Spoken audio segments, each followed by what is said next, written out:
नमस्कार, स्वागत आहे यंग ट्रेडर्समध्ये.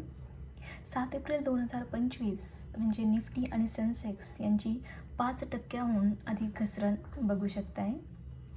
तर याचं कारण काय असेल तर ट्रेड वॉर.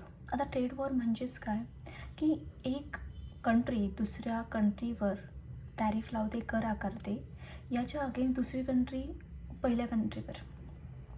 तर हे सध्याचं ट्रेड वॉर होतं US आणि चायनाचं.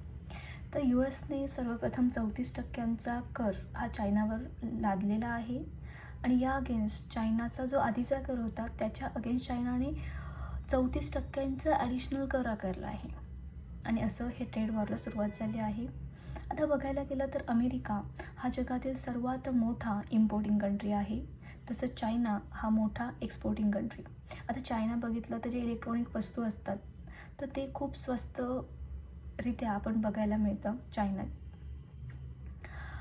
आणि याचाच फरक हा संपूर्ण ग्लोबल मार्केटवर झाला आहे. आता लास्ट वीकमध्ये जेव्हा ही सनसनती खबर होती तेव्हा जे FII असतात, फॉरेन इन्स्टिट्यूशनल इन्व्हेस्टर, यांनी इंडियामधून जवळजवळ 13 करोडची सेल केलेली आहे आणि याचाच फरक आपण इंडियन स्टॉक एक्सचेंजवर म्हणजेच काय BSEवर NSEवर आपल्याला बघायला मिळतो. तर ही ॲनालिसिस. थँक्यू.